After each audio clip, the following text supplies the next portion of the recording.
Oke, untuk selanjutnya saya akan bahas tentang pendekatan kuantitatif. Jadi, bagaimana membuat pendahuluan pada pendekatan metode kuantitatif ya.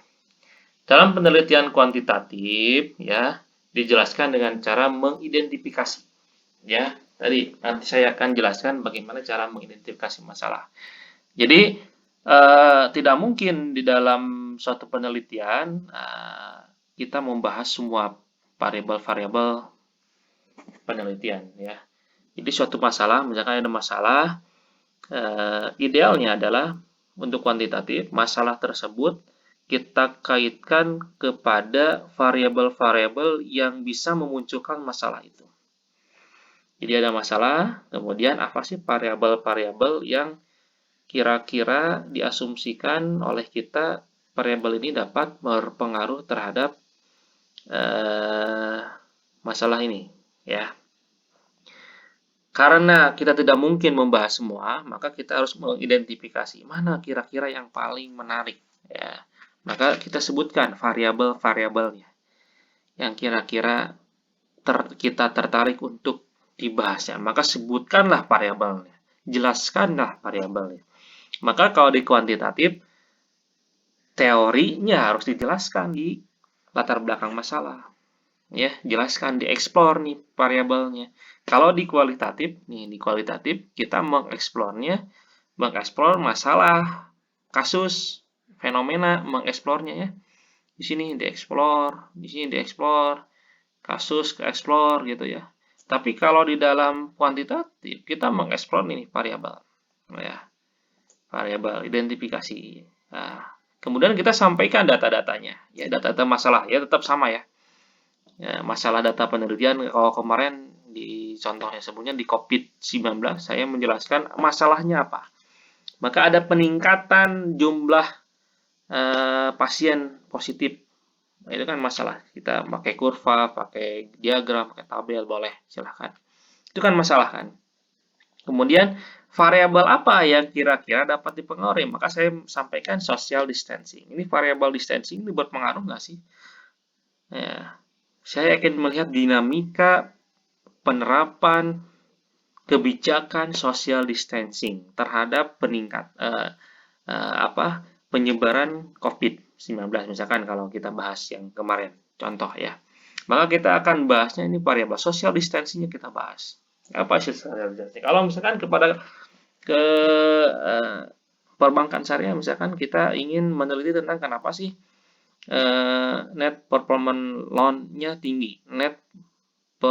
Non performing loan itu adalah NPL. NPL itu adalah kredit macet ya. Misalkan di suatu bank itu NPF-nya tinggi. Dibuktikan dengan data. Selama 2 tahun terakhir atau 1 tahun terakhir, NPF di bank X itu meningkat. Nah, apa sih penyebabnya? Kenapa kredit macetnya itu meningkat? Kira-kira apa ya? Apakah daya beli masyarakat, ataukah pertumbuhan ekonominya, ataukah dari segi politiknya, atau dari segi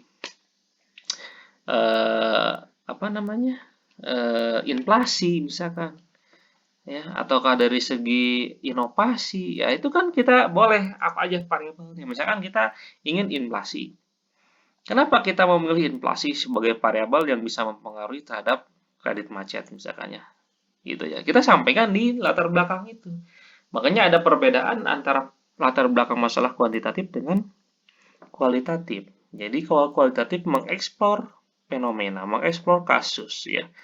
Ya. Kalau ini mengeksplor variabel ya. Kalau yang kuantitatif mengeksplor variabel apa? Variabel adalah teori variabel, definisi variabel teori atau fenomena atau kasus yang dapat diukur, yang terukur ya. Yang terukur ya. Teori, fenomena, atau kasus yang terukur gitu ya. Jadi kita mengeksplornya variabelnya gitu. Nah, yang mempengaruhi suatu outcome di sini ada variabel kasusnya atau variabel Y. Jadi disebut ini variabel X-nya. Gitu, nanti kita akan bahas di khusus ada tentang metodologi kuantitatif ya khusus di pertemuan selanjutnya. Kemudian Masalah penelitian merupakan masalah pemahaman faktor-faktor yang menjelaskan variabel ya. Variabel peneliti juga bisa saja menguji teori dengan cara melakukan tinjauan pustaka singkat. Di sini kalian boleh juga nih masalahnya. Kajian pustaka itu apa? Jadi kajian pustaka itu adalah kita meninjau penelitian sebelumnya. Misalkan di penelitian sebelumnya ada dua penelitian yang berbeda hasilnya. Misalkan penelitian A mengatakan bahwa inflasi itu tidak berpengaruh terhadap kredit macet, tapi di penelitian yang si B itu berpengaruh. Kenapa? Ada dua penelitian yang berbeda hasilnya. Nah, itu kalian boleh nih diangkat jadi penelitian atau diangkat sebagai kasus penelitian ya.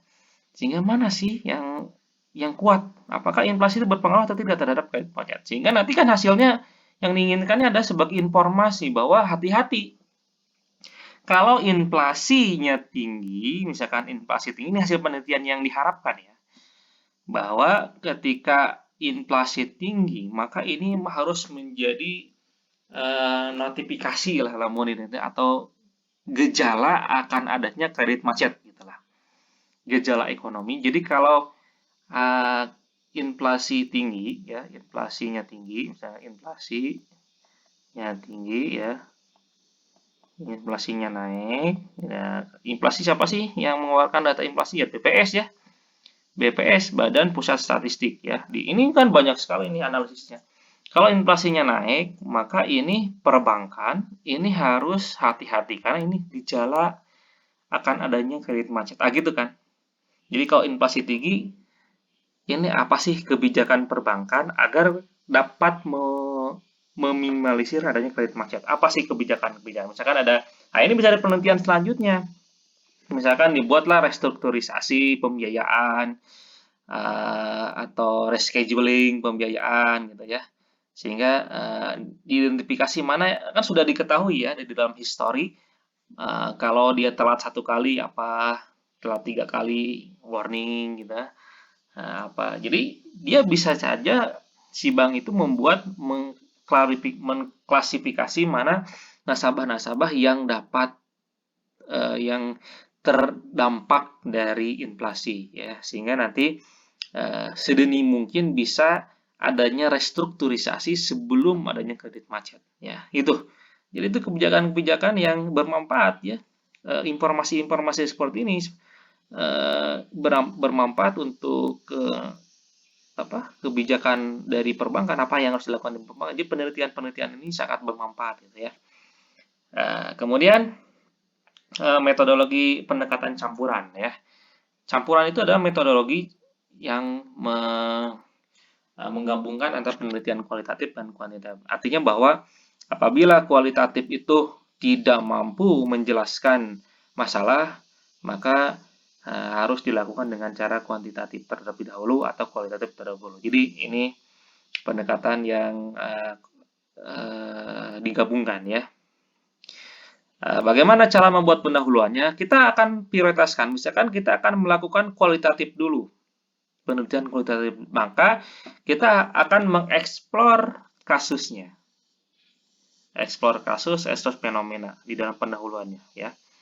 Kalau kuantitatif dulu yang kita akan lakukan, maka kita akan mengeksplor variabelnya gitu ya. Jadi tergantung apa yang akan kita lakukan ya, kualitatif dulu atau kuantitatif. Ya misalkan di dalam kualitatif penelitian tentang tadi bahwa jual beli online, misalnya bagaimana sih jual beli online ini? Oh, jual beli online ini dibolehkan secara fikih muamalah, secara masalah musalah. Maka kita lakukan dari kualitatif ini dilanjutkan ke kuantitatif atau dengan cara mensurvei dari masyarakat. Bagaimana sih tanggapan masyarakat tentang adanya jual beli online? Apakah mereka dimudahkan atau merasa dirugikan atau merasa ragu-ragu? Nah, itu kan perspektif masyarakat. Jadi sehingga kita menghasilkan penelitian yang kita inginkan, ya, gitu ya. Jadi kita menggabungkan dua metode penelitian untuk mendapatkan satu penyelesaian masalah, gitu ya. Oke, Ini model pembuatan pendahuluan ya. Untuk model defisiensi pendahuluan, masalah penelitian yang sebelumnya yang membahas masalah tersebut ya yang harus ada. Kemudian kekurangan dan penelitian sebelumnya, banyak typo ya. Pentingnya penelitian untuk audiens, maaf banyak typo. Tujuan penelitian, model defisiensi dalam literatur atau penelitian sebelumnya muncul karena topik-topik yang diangkat di dalamnya tidak dieksplor berdasarkan kelompok, sampling, dan populasi. Peneliti juga perlu menjabarkan bagaimana penelitiannya akan mengkoreksi atau menutupi defisiensi tersebut. Defisiensi ya, ketidakefisiensian. Oke, apa saja yang di dalam pokok bahasan yang harus ada di dalam pendahuluan? Pertama adalah latar belakang masalah, identifikasi masalah, ini opsional, pembatasan masalah juga opsional. Kemudian ini harus ada rumusan masalah, tujuan penelitian harus ada, manfaat penelitian harus ada, kerangka teori itu pakai peta literatur ya, dan sistematika penulisan. Nanti saya akan perbaiki ini yang tipe-tipe ya. Oke, ini part 2 ya. Nanti ada video selanjutnya. Assalamualaikum warahmatullahi wabarakatuh.